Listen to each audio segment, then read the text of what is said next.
Hello people of YouTube, welcome back.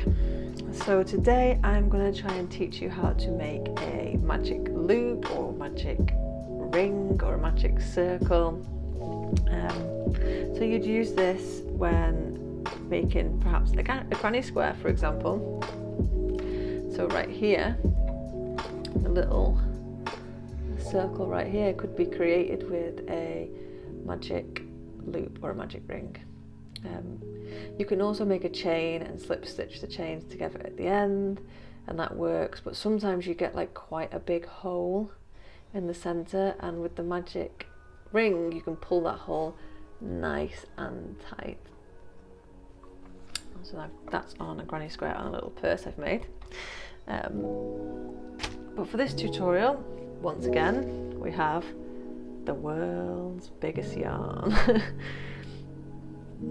So here we have a partial magic ring that I have created. Here's one I created earlier. So as you can see, when you pull the tail end, the loop narrows. And it's kind of cool. You can pull that nice and tight, and you could create your next rows.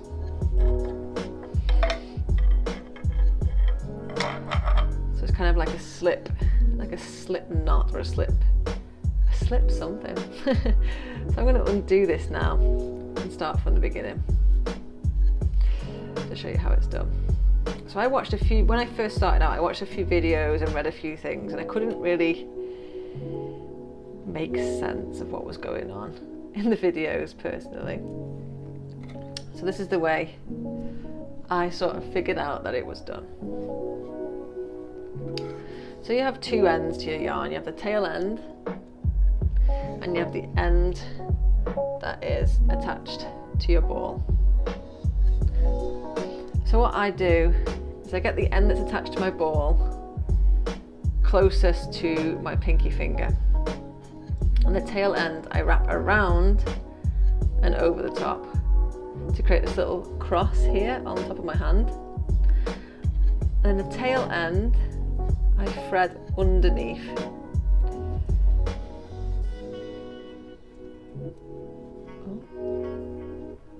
So I've still got the cross, but rather than the tail end being on top, it's underneath. So then you get your hook. So the end that's closest to your pinky finger,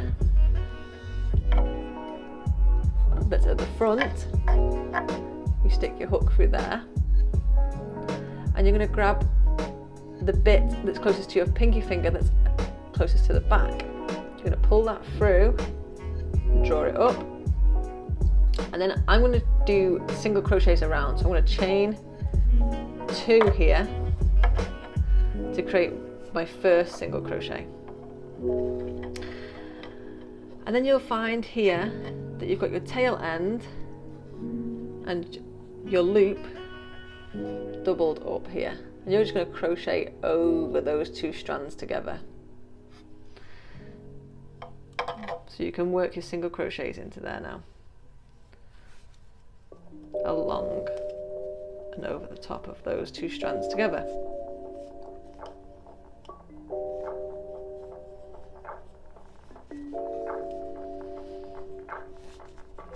You need to go all the way around, however many single crochets your pattern suggests you'd go all the way around. And then as you can see, if you pull this tail end, it slips all the way in. So let's just do that one more time, just so you've got it. So tail end that's attached to yarn. The end that's attached to the yarn I wrap around my pinky finger, or between my pinky finger and my ring finger. I bring the tail end around and over the top to create this X on top of my hand, and then the tail end I thread underneath,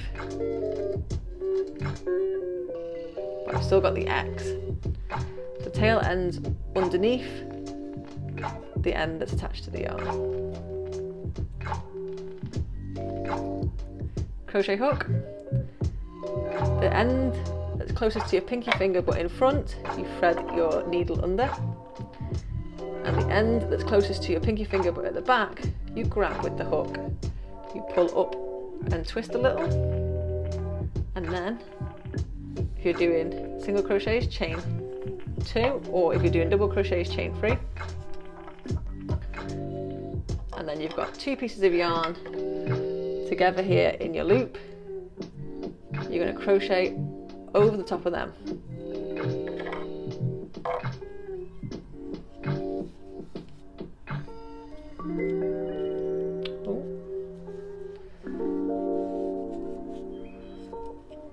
Just like that. And then you've got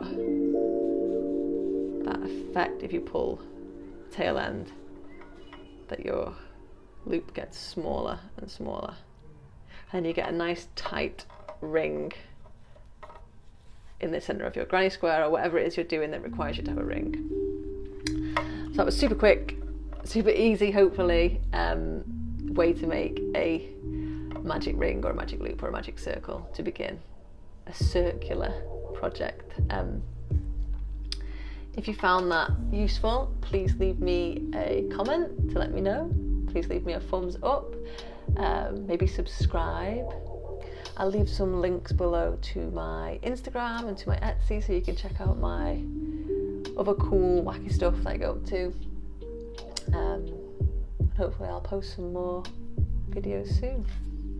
Thanks for watching.